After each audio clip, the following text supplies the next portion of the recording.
think that we did dress up as other people at the camp.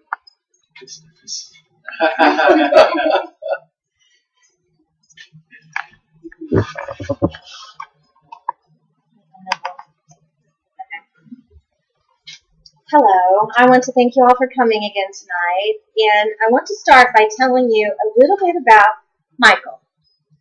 It's my oldest son. When he was 6 years old in kindergarten, he was diagnosed with a brain tumor. Now, as absolutely devastating as that was, what made it even more so is the fact that his father passed away from a brain tumor before Michael was even a year old. And I can remember with Michael traveling up to St. Louis Children's Hospital in the ambulance, thinking that my baby was going to die. And I knew right then that there was no way that I was going to bury him. He belonged here at home with us. And no mother should have to think about burying or cremating her child, but I did. Thankfully, St. Louis Children's Hospital saved his life.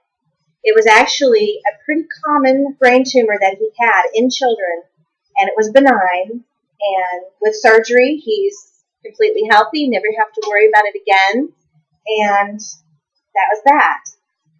And also, fortunately, we had insurance that, in fact, I don't even think we ever saw a bill that I probably wouldn't want to, but we had insurance that covered the entire cost. But unfortunately, and sadly, there are currently thousands of children here in the U.S. who have no insurance and who are facing life-threatening illnesses. In fact, the CDC reported in 2011 that 10% of children 18 and under have no insurance or really any means of obtaining health services. And that same year, the Census Bureau reported that in poorer families, that percentage rose to over 13% of children. And the New England Journal of Medicine reports that each year in the U.S., there are over 500,000 children who are diagnosed with some form of life-threatening illness or disease. And just taking the CDC number of 10%, that's 50,000 children every year whose families have no insurance to pay for their child's health care. And I'm here to tell you today, however, that there is hope and a chance for those children to receive the care that they need without it costing their families anything, even without insurance. But there is a catch. It takes yours and mine donations to help. And the place I'm talking about is St. Jude's Children's Research Hospital. Their whole mission is to treat, cure, and do research to prevent childhood illnesses. And you can be sure that your donations to them are used wisely. 81 cents of every dollar is used in the treatment of those children. But it's not only for that. It's for those moms and dads in housing, food, transportation, the things that they need to be there to support that child through their treatment. And I would like to tell you about a little boy who was saved by St. Jude's. Channel 23 News in Bakersfield, California, did a report in 2012 about a little boy named Cash Shank. He was just 5 years old when he was diagnosed with a rare form of brain cancer. But he was saved through the treatment, chemotherapy, and radiation at St. Jude's.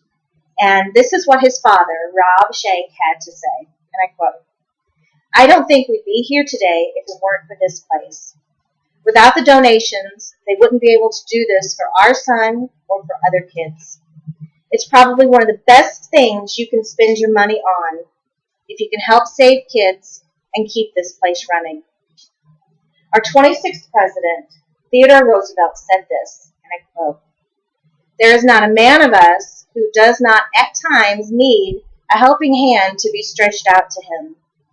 And then shame upon him who will not stretch out that helping hand to his brother. Shame on us, for when we are able to and we don't help, especially for a child in need. It costs $1.8 million a day to operate St. Jude's, and they rely on donations for 75% of that. So how can you help? It's easy. Donate.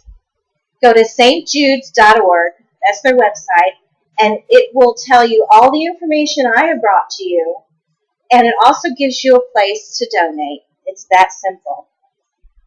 I know how fortunate we were when we went through this situation with Michael to not have to worry, because I can tell you, when your child is seriously ill, money is the last thing you even think about. No one has ever become poor by giving. That was from the diary of Anne Frank, and she was a Nazi Holocaust victim. And she's right. Nobody ever becomes poor by giving. Think of all the frivolous things each day, every month, that we spend our money on that could be put to better use. So please, help a child through donating to St. Jude's Children's Research Hospital. Thank you.